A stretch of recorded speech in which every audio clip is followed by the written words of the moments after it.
What's going on, guys? It's Zinux here back with another video for you guys, and today we're going to be talking about Destiny 2, the sequel, and if it actually might be coming to PC. So according to a lot of rumors, there's actually some maybe proof that Destiny 2 might actually be coming to PC in 2017. There's a bunch of sources that are actually releasing this information, and we're going to dig into it. So the first PC rumor that popped up was on NeoGAF today. This afternoon, a GAF poster named Benny A wrote that a friend at Activision had told him that Destiny's much anticipated sequel will indeed be on PC.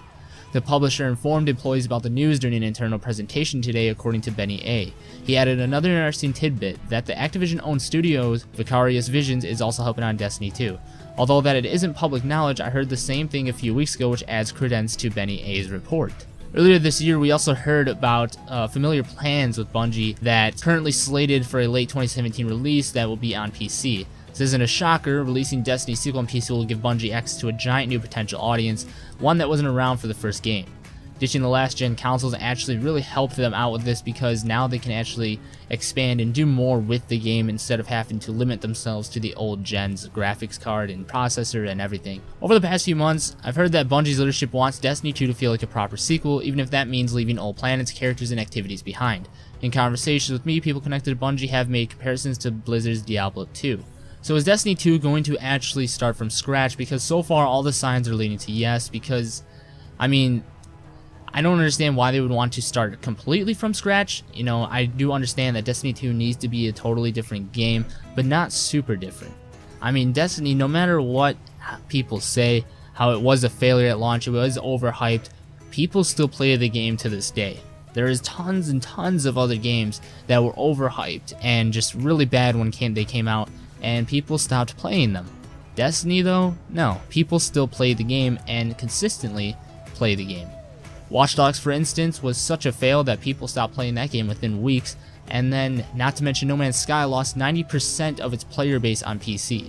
But apparently it said D2 is a completely different game, said one person familiar with development. The Taken King was a reboot for Destiny 1 to fix small things. This is the overhaul to fix big things. So apparently this is going to be a full, just complete change to Destiny. So this is going to be very interesting. And will this mean that we will be able to transfer characters still or not? Because if they're going to completely overhaul this game and change a lot of things up, are they going to allow us to bring our characters through the year 2? So far they said they will, but that is still subject to change on what might happen. Technology's crazy.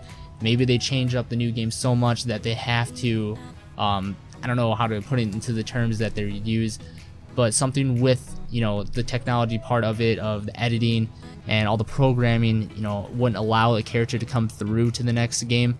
But I'd find that pretty hard to believe. So I'm pretty sure we will still get our character brought over. Even if we didn't, I wouldn't be all that mad, to be honest. It's not really that big of a deal. But apparently one of the terms that we'll be hearing often with Destiny 2, according to sources, is play in destinations, a new activity model that will revamp how Destiny's world functions. The plan, from what I've heard, is for Destiny 2's planets to feel more populated with towns, outposts, and quests that are more interesting than the patrol missions you can get in Destiny.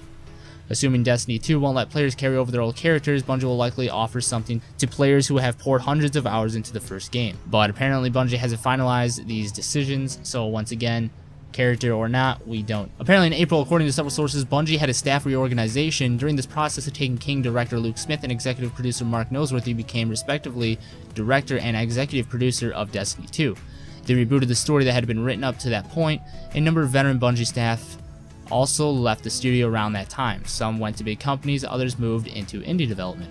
Most of the actual workers at Bungie are actually focusing on Destiny 2 at the moment, and we're going to get more into that in a different video, because I want to talk about Rise of Iron versus Taken King, and the flaws and just the overall feel of Rise of Iron compared to Taken King, and just as a DLC of its own, not even comparing, just how it felt when it dropped. I have some mixed emotions for it, so we'll see what kind of route that takes us in the next video. That's pretty much all for this video though, guys. If you liked the video, make sure to leave a like down below, and don't forget to subscribe for more Destiny content. I will be posting hopefully daily videos. I'm trying to do daily, but I'm lazy. All right, it is what it is.